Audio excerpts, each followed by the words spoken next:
Hello everyone, welcome to my channel. My name is Siddhant Gupta and today we will discuss about chapter 2 polynomials class 10th. उसके जो हमारा basic part है और जो सबसे important भी है उन क्वेश्चंस को आज हम डिस्कस करेंगे। तो क्वेश्चन क्या आता है, find the zeros of polynomial and verify the relationship between zeros and coefficients. ये सबसे ज़्यादा आने वाला क्वेश्चन है और इस चैप्टर का बेसिक भी है। टॉपिक ही यहाँ से स्टार्ट होता है हमारा, तो स्टार्ट करते हैं। इसको समझने के लिए सबसे पहली चीज़ मिल्टन स्प्लिटिंग आनी बहुत ज़रूरी है।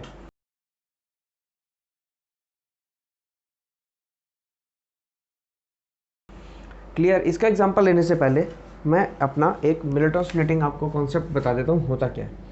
एक्चुअल में मिल्टन स्प्लिटिंग, ये जनरल फॉर्म लिख रहा हूँ मैं अभी, ax square plus B x plus C is equal to zero, ax square minus B x plus C is equal to zero,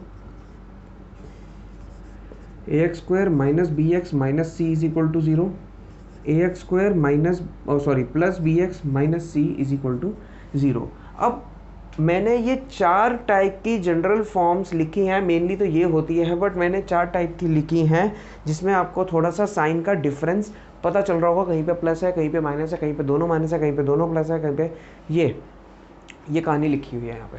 अब इसको करने के लिए करना क्या है हमें, ये चार टाइप के क्वेश्चन से बाहर पेपर में नहीं आता। पॉलिनोमियल्स के अंदर जो क्वाड्रेटिक इक्वेशन होते हैं जिनके हमें मिल्टन स्प्लिट करके फैक्टर्स बना के उनके जीरोस निकालने होते हैं, इन चार से बाहर क्वेश्चन नहीं आता।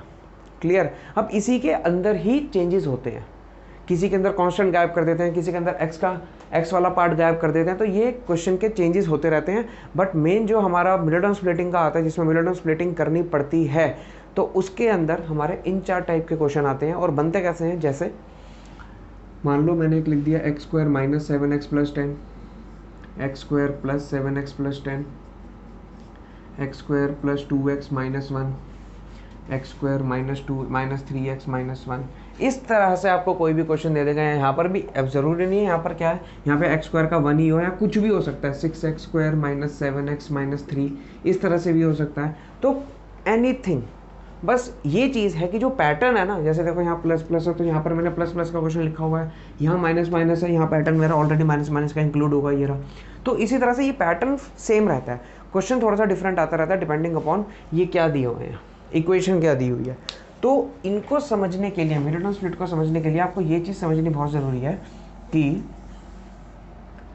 किस टाइप के पॉलिनोमियल में, किस टाइप के क्वाड्रेटिक पॉलिनोमियल में आपको किस टाइप के नंबर्स चूज करने पड़ेंगे मिल्टन स्प्लिटिंग में। क्योंकि मिल्टन स्प्लिटिंग में क्या होता है, मान लो अगर मैं इसको मैं थोड़ा सा एलैबोरेट करके लिखता हूँ, ax square plus B x plus C. अब इसको मैंने एलैबोरेट करके लिखा तो ये मिडल टर्म जो है, मिडल टर्म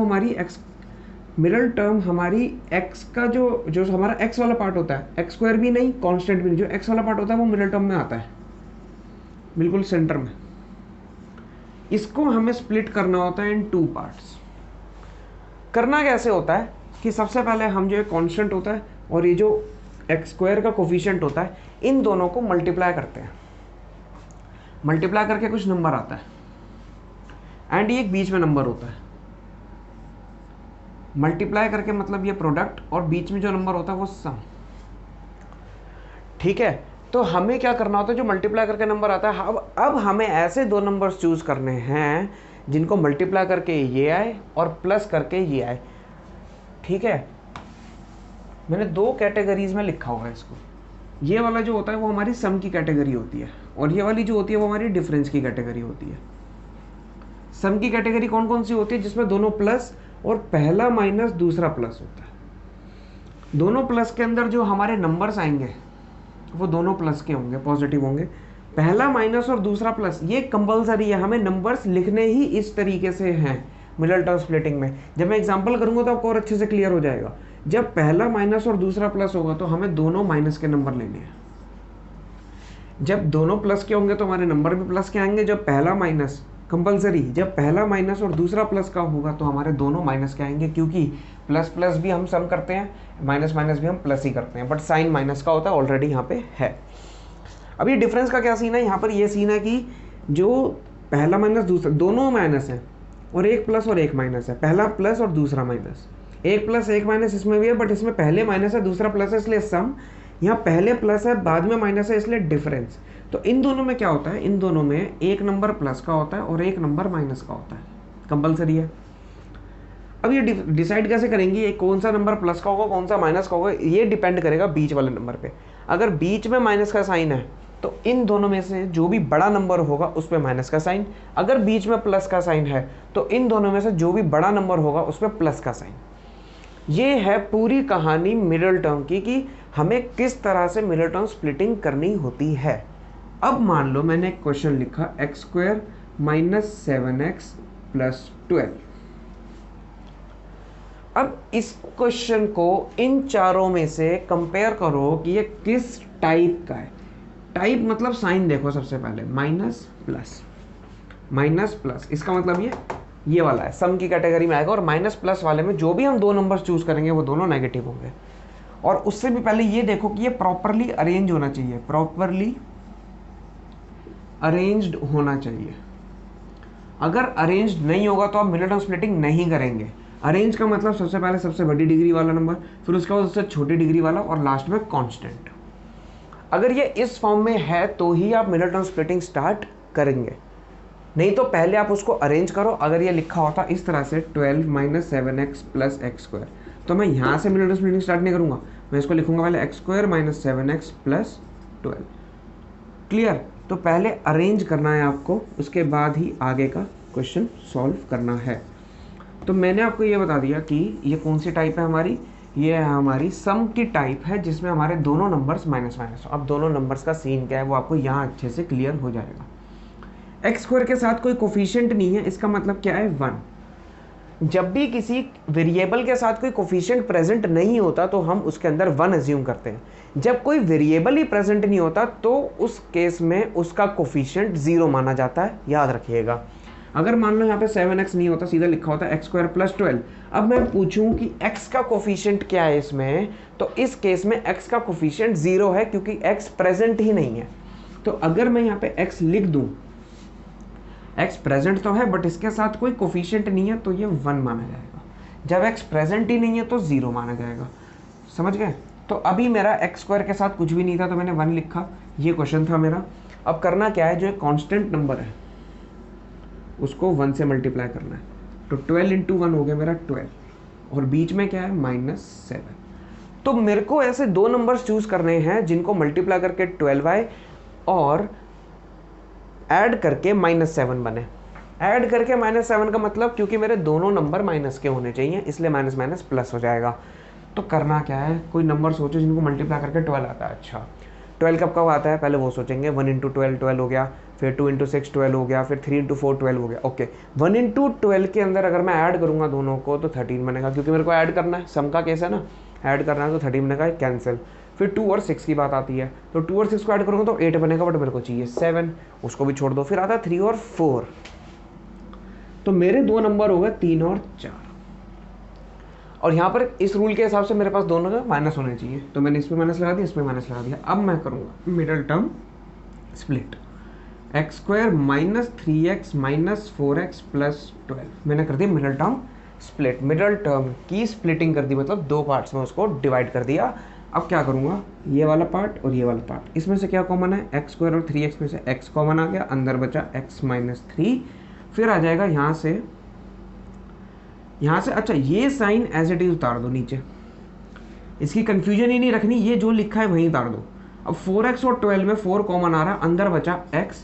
अब सुनो यहाँ पर क्या करना है, यहाँ पे जो माइनस का साइन है जो एज इट इज उतारा था, अगर यहाँ माइनस लिखा है तो अंदर वाले प्लस का साइन चेंज हो जाएगा माइनस, और यहाँ पर आ जाएगा 4 के टेबल में 12 का बात है 3 पे। अगर मैं यहाँ पे प्लस लिखता तो प्लस एज इट इज आता, तो अंदर का साइन चेंज नहीं होता। याद रखना, जब हम माइनस कॉमन लेते हैं तो साइन चेंज हो जाता है, जब हम प्लस कॉमन लेते हैं तो साइन पे कोई इफेक्ट नहीं आता। अगले एक और एग्जांपल करेंगे तो उसमें आपको अच्छे से क्लियर हो जाएगा। तो मेरे फैक्टर्स बनकर, अच्छा ये ब्रैकेट सेम होनी चाहिए, अगर ये ब्रैकेट सेम आ गई इसका मतलब आपको मिडल टर्म स्प्लिटिंग बिल्कुल सही डायरेक्शन में जा रहा है। तो मेरा आंसर आ गया x माइनस 3 और x माइनस 4।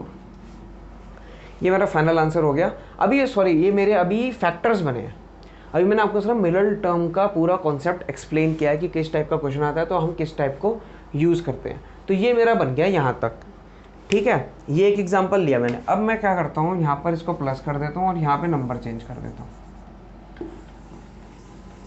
एक और एग्जांपल लेते हैं, आपको अच्छे से क्लियर हो जाएगा। देखो यहाँ मैंने प्लस कर दिया और 7x + 10 कर दिया।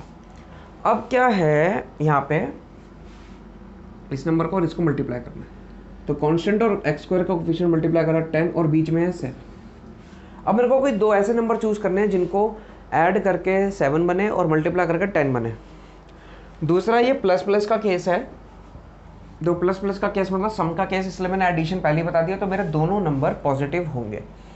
अब 10 किस किस के टेबल में आता है, पहले 1 × 10 कर लेते हैं, लेकिन 1 × 10 तो 10 होता है, लेकिन 1 + 10 11 होता है, छोड़ दो।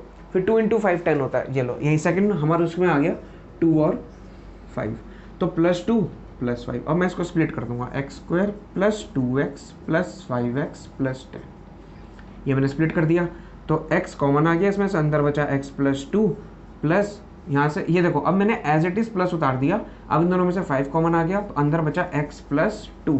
मेरा फिर साइन चेंज नहीं हुआ क्योंकि बाहर प्लस था, तो मेरा आंसर आ गया x + 5 और x + 2, ये मेरे फैक्टर्स बन गए। ये था दूसरा पार्ट मेरा, ये वाला पार्ट भी हो गया और ये वाला पार्ट भी हो गया। ठीक है, अब एक और लेते हैं थर्ड एग्जाम्पल।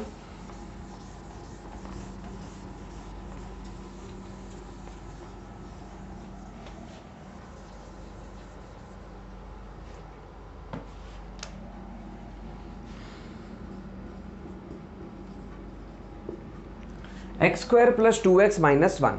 अब x² + 2x - 1 के अंदर मेरे को क्या करना है, यहाँ कांस्टेंट क्या है मेरा 1 है, वैसे तो -1 है बट अभी मैं 1 एज्यूम कर रहा हूँ, और यहाँ पर भी क्या है मेरा 1 है, तो मैंने 1 और 1 को मल्टीप्लाई करा, 1 आया। कुछ और ले लेते हैं,